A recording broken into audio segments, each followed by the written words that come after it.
techniques essentielles du Maroc et comment elle en a tiré profit. Monsieur Ouzine, donc vous avez la parole. Bonjour, messieurs, dames. Tout d'abord, j'aimerais me présenter, en plus d'être un inspecteur des impôts au sein du ministère de l'économie et des finances. Je suis également un ancien capitaine de la marine marchande, d'où cette passion pour la mer et pour les métiers portuaires. Aujourd'hui, nous allons traiter un sujet purement marocain, donc on va essayer de vendre notre pays et comment est-ce que cette position géographique, mais aussi un ensemble d'atouts, va permettre de se vanter le mérite d'être la porte vers l'Afrique. Donc il y a plein de pays concurrents tout autour. On va essayer d'étudier l'ensemble de ceci.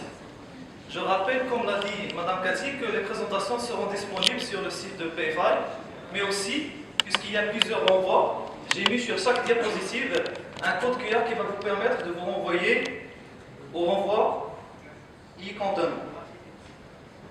Donc, mon plan est comme suivant. Après une brève introduction, je vais essayer de traiter 6 points, à commencer par le commerce maritime mondial, puis la capacité marocaine aussi bien dans les ports, mais par rapport à son échelonnement sur la scène internationale, les performances marocaines en la matière, pour aborder ensuite l'intégration régionale, la chaîne de valeur mondiale et l'impact de l'innovation sur le trafic futur qu'il convient de prévoir. En guise d'introduction, je n'ai pas trouvé mieux qu'un croquis que j'ai fait personnellement. Donc quand on parle du Maroc, on parle du détroit de Gibraltar automatiquement, et étant marin, tout le trafic qui passe par le détroit de Gibraltar, on peut citer les navires, il y a aussi des stations pour faire le mazoutage près de la baie d'Algeciras, comme il y a également le grand port de Tangemel qui commence à marquer la région.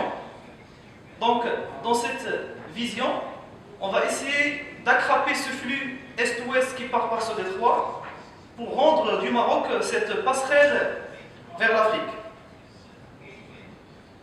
Je vais reprendre une diapositive de notre première conférence concernant la stratégie marocaine. Donc, nous avons 13 ports de commerce, 10 ports de pêche à vocation régionale et 9 ports de pêche à vocation locale, et 6 ports de plaisance sans compter ceux qui sont en rénovation en cours de construction. À commencer par un premier indicateur, nous sommes 86e au monde. Donc ça, c'est dans le rapport Connecting to Compete. Aussi, concernant les liaisons maritimes, il a été traité dans la deuxième conférence. Donc, selon l'indice de connectivité des transports maritimes réguliers, nous sommes à la 17e place. Mais je vais m'attarder un peu sur ce sujet parce que l'année dernière, on était à la 16e position et il convient d'analyser ceci.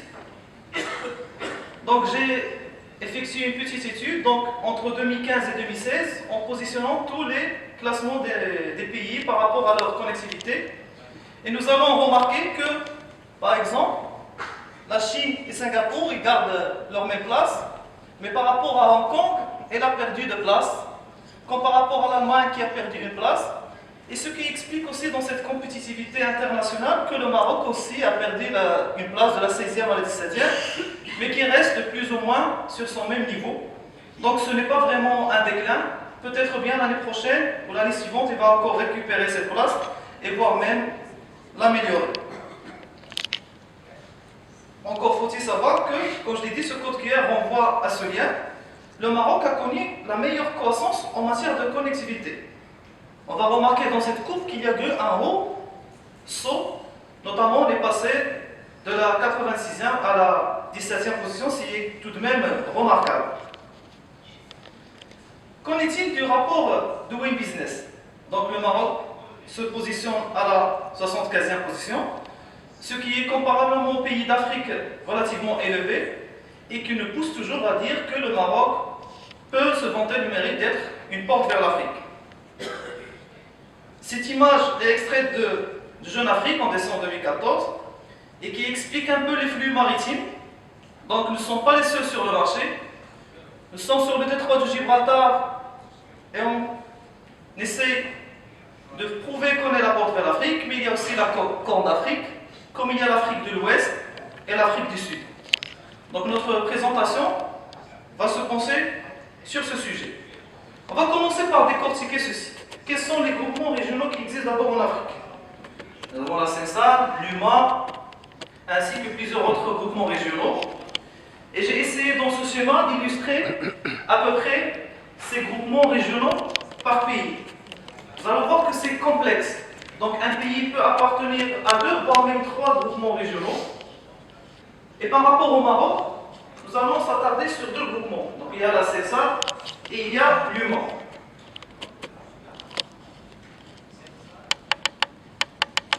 Pour aborder le premier point qui est le commerce maritime mondial. Bien évidemment, il y a une hausse en matière de trafic. Donc nous avoisinons sur l'échelon international 10 milliards de tonnes par an. Mais la question qui se pose, quelle est la part du marché marocain sur cette économie mondiale? Donc, comme a été énoncé dans la première présentation, la conférence d'aujourd'hui, le Maroc a une ambition de passer à un triple, voire même quadruple de tonnage qui a été étudié en 2010. Nous avoisinons actuellement les 115 millions de tonnes, mais l'ambition c'est une hypothèse haute qui peut aller jusqu'à 370. Mais pour être réaliste, nous avons pris une hypothèse moyenne qui est de 290 millions de tonnes par an. Sur cette capacité, il ne faut pas nier la compétition internationale. Tous les pays cherchent à s'accraper ce label ou cette qualité d'être porte vers l'Afrique. J'ai mentionné dans cette petite carte les chemins est-ouest effectués par les méga-porte-conteneurs et notamment notre position de Tanger-Med qui y a une part de ce marché, mais en matière de transbordement. Il convient maintenant d'étudier comment est-ce qu'on peut jouer sur ce trafic pour que cette quantité de conteneurs traverse le Maroc pour l'Afrique. Pas forcément par voie terrestre, ça peut être également par d'autres voies, soit maritimes, soit ferroviaires, mais l'idée est là, comment est-ce que le Maroc peut être une porte vers l'Afrique. Dans cette perspective, on va voir d'abord les performances marocaines. Nous avons une carte du Maroc. Nous allons voir quels sont les travaux déjà entrepris. Donc il y a une stratégie par rapport aux plateformes intégrées. Nous allons parler des plateformes offshore. Nous avons bien évidemment Technopolis, Kazan Shore, Marrakech Shore. Comme il y a les plateformes aéronautiques, on va parler bien évidemment de la plateforme Noassa et actuellement la plateforme de Tanger également. En ce qui concerne la logistique automotive, tout le monde connaît l'usine Renault qui se place à la zone Meluxa de Tanger. Donc c'est aussi une plateforme et de nouveaux plateformes prévues à Kélétra, comme elle a été citée ce matin également. Et sans nier bien évidemment que le Maroc a toujours été un pays agricole, où il convient de citer Dakhla, Fès, Meknès, qui ont toujours constitué des plateformes agricoles par excellence. En dernier lieu, il y a des plateformes généralistes, où il convient de combiner l'ensemble des plateformes citées plus haut. Ceci dit, d'une part, donc on essaie d'imaginer que le Maroc va constituer un grand hangar où on va stocker les marchandises pour la suite les distribuer non seulement sur le marché local, mais sur le marché africain. Il y a un rapport qui convient de citer, c'est l'état de l'intégration régionale en Afrique, où le Maroc se positionne comme un champion. Effectivement, en matière de propriété intellectuelle, le Maroc a signé 15 conventions à l'échelon international, ce qui est relativement élevé par rapport à tous les pays concurrents. Donc déjà ce point, c'est rassurant pour les investisseurs et c'est rassurant pour y investir au Maroc. Qu'en est-il d'un deuxième rapport, toujours sur l'indice de l'intégration régionale en Afrique? Nous allons remarquer que l'intégration intra-africaine est relativement faible. Et il n'est pas à nier que la région de l'UMA, c'est la région la moins intégrée dans le monde. Et c'est vraiment dommage. Mais sur une moyenne africaine, nous allons remarquer que nous ne dépassons pas les 5%. C'est l'indice mentionné sur ce niveau. Et selon cet indice toujours, l'intégration intra-africaine, c'est entre 1 à 2%. Donc il reste beaucoup de travail à faire, notamment en matière d'intégration régionale, notamment en matière de liaison autoroutière, en matière de liaison ferroviaire entre pays. Alors comment se fait cette étude? L'intégration régionale va se baser sur 5 points. Et pour chaque point, nous allons définir des critères, à commencer par l'infrastructure régionale, l'intégration commerciale, l'intégration productive, la libre circulation des personnes et bien évidemment l'intégration financière. Donc sur chacun des 5 points cités ci haut, nous allons définir des indicateurs. Et c'est l'ensemble de ces indicateurs qui va donner une moyenne pour mesurer l'intégration régionale de chaque pays. Voyons voir les résultats. Le Maroc, toujours, il est champion dans sa région humaine. Donc comme on va le remarquer, tout ce qui est en vert indique que le Maroc est en position de croissance. Tout ce qui est en orange indique que c'est une position moyenne. Et tout ce qui est en rouge indique un déclin. Donc par rapport à la première région dont nous appartenons, l'UMA, le Maroc est un champion. Qu'en est-il de l'ensemble des autres pays concurrents? On va s'intégrer sur le vert. Donc à vrai dire, le vif de notre sujet, les principaux pays concurrents sont ceux qui affichent des indicateurs verts performants. Par rapport à l'UMA que j'ai mentionné en haut, je viens de citer que le Maroc est un champion. Mais il convient de citer que pour la CENSAD, le Maroc n'est pas champion, mais il est à un niveau moyen. Mais ce qui est relativement remarquable.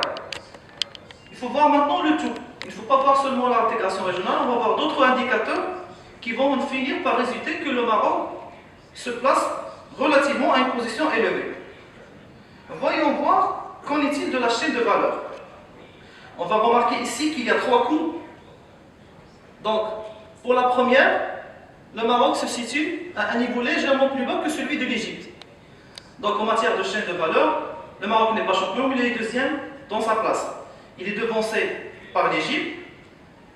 Et dans ces 3 courbes, on va remarquer également que notre courbe du Maroc qui est bleue est légèrement supérieure à toutes les autres courbes. Encore, dans la même perspective où on veut s'attraper le maximum de marchandises qui transitent par le détroit de Gibraltar, quelle est la position du Maroc sur l'échelon international? On va remarquer que le Maroc, toujours en bleu, est légèrement plus bas, en dessous de la Pologne et en dessous de la République tchèque.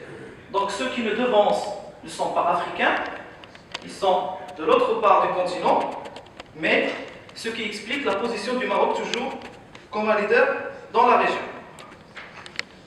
Dernier point à débattre, c'est la tendance des marchandises. Comme on le sait, dans la première vague, il y avait tout ce qui était fer, énergique, mécanique, jusqu'à hauteur de 1845. On est passé ensuite à parler des énergies de vapeur, la création de moteurs à vapeur, jusqu'à hauteur de 1900. Mais le futur, c'est tout ce qui est durabilité, accroissement radical, tout ce qui est énergie renouvelable, où il convient de se pencher sur ce marché-là, et il convient de préparer dès maintenant des stratégies pour s'attraper les marchandises de ce genre. Pour conclure, il est important de signaler, dans des occasions comme ça, qu'on ne peut pas parler de réelle croissance et qu'on ne peut pas parler de réelle économie s'il n'y a pas d'intégration. Nous avons toujours un problème avec le voisin algérien, où la marchandise ne transite pas, où même les personnes ne peuvent pas transiter. Donc si on souhaite se positionner réellement, et si on souhaite, comme les rapports le disent, gagner des points en PIB, parce que si l'intégration est effective, on peut gagner jusqu'à 1 point de PIB par an. Donc il faut débattre ce point, et il faut que le Maroc soit réellement une porte vers l'Afrique, avec une intégration régionale efficace. Je vous remercie pour votre attention, et je suis disponible à tout